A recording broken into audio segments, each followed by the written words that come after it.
Hello, I'm Lori Kearns and this is News 6. Each town in Northwest Ohio is unique. Old Fort has a very special past. Here's our Renee Wise with that report. Old Fort is famous for being the site of Fort Seneca. The fort was built in 1813 in the form of a square and was about the size of a city block. It was surrounded by pickets of oak timber, 1 foot in thickness and 12 feet high. Fort Seneca had 1 cannon and, strangely enough, never went through a battle. A huge rock marks one of the corners of where Old Fort once stood.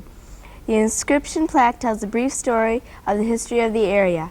Beside the rock, buried in the ground, is another historical marker. It is a time capsule that was sunk in there as a bicentennial project in 1976. The capsule contains pictures, newspaper clippings, poems, and other items that will be of interest in the year 2001 when the time comes to dig them up.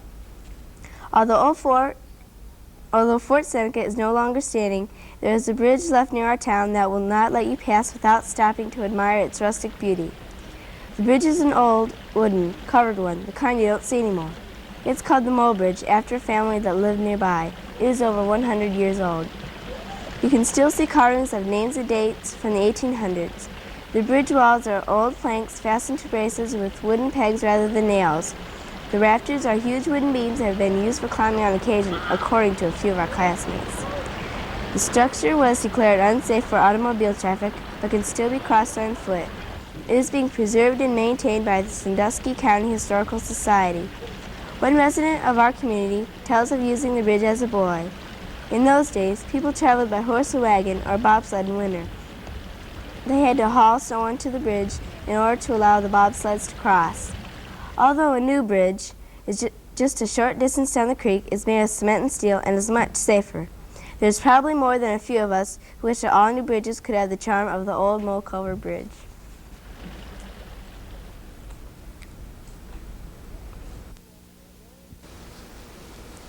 The 6th graders of Old Fort really appreciate art.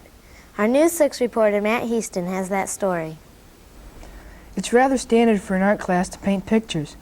However, the art department in our school has given it a new twist. We paint in dots using a cotton tip stick, the kind you would use to clean your ears. This kind of art is called pointillism and makes some very unusual effects. If you want to try it, just use regular paint, your cotton tip stick, and dab the paint on the paper instead of brushing it. We sent some of our pointillism paintings to the Q-Tip Company in Blair, Nebraska as entries in an art contest. Grand prize is $8,000 and a 1-week vacation in New York City. We are eagerly awaiting the results. Columbia Gas is a very important part of our community. I, Brett Turnbath, interviewed Personnel Manager Mr. L. David Shire. Mr. Shire, how much did it cost to build this plant? Brad, it cost $50 million to build our facility here. It took a little over 2 years, and as of this April, we will be in operation for a total of 6 years. What do you produce here? We produce natural gas here, Brett, from light petroleum products such as ethane and methane, which goes into a pipeline and is sent around the area for industrial and commercial use. Okay, next question. How much gas do you produce? 250 million cubic feet is what is produced per day. It is a continuous operation running 365 days a year, 24 hours a day. And that total amount of gas, Brett, is enough to service the residential needs of approximately 500,000 people, basically the size of Toledo during a normal weather period. And where does this gas go? This gas is shipped primarily through pipeline to industrial and commercial accounts. The residential gas we wholesale and retail through Columbia Gas of Ohio. So the majority of our gas produced here goes into the industrial and commercial areas, and 10% of the total gas consumed and produced in the United States is the responsibility of Columbia Gas. We noticed there are lights all over the building. Why are they burning?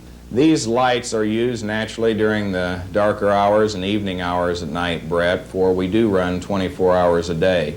And being a completely outside operation, very similar to a petroleum refinery or chemical plant, you'll see this type of lighting at these facilities. Thank you. This has been Brett Turnbath from the Green Springs Synthetic Gas Plant for News 6. Fridays are a great day for us. Here's Steve Majors to tell you why. Every Friday afternoon from 2:15 until 3 o'clock, Old Fort Elementary turns into a beehive of activity as the students participate in a project known as Crafty Friday. The program got its start in the fall of 1978 with funds from a federal grant. It was begun in an effort to teach children what to do with their leisure time. Students can pick from over 25 crafts and activities that are conducted by teachers, cooks, janitors, and community volunteers. There are anywhere from 5 to 12 children in a craft session. The craft offerings include cooking, cake decorating, wood burning, disco dancing, copper enameling, pottery making, first aid, personal grooming, or candle making. If those don't appeal to you, you could try latch hook or punch hook rug making, golf, tennis, peer tutoring, pleasure reading, creative writing, drawing, ceramics, t-shirt designing, rock jewelry making, model making, or leather crafts. Students are assigned to 3 different craft sessions throughout the year. Each session lasts for 6 weeks. If a student does not care to participate in a craft or wants to take a break for one session, he or she can go to the gym for movies. We are thrilled with our Crafty Friday opportunity and look forward to Friday afternoon. Doctors contribute a great deal to their community. Tim Polyak interviewed Old Fort physician Dr. E.C. Heaston. Here's that report. Dr. Heaston, how long did it take for you to become a doctor? Well, after I graduated from high school, I had to go to college. I went to the College of Worcester for 4 years and graduated there. Then I went to Ohio State University to medical school for 4 years. And after that, I trained in Pittsburgh for 15 months in an internship before I started my practice here in Old Fort. How many patients do you see in an average day? We usually see about 35 patients on an average in an afternoon in the office. Then I usually see 6 to 10 patients in the hospital in the morning, and usually several patients either after hours or at odd times during the day. How many people do you have working on your staff?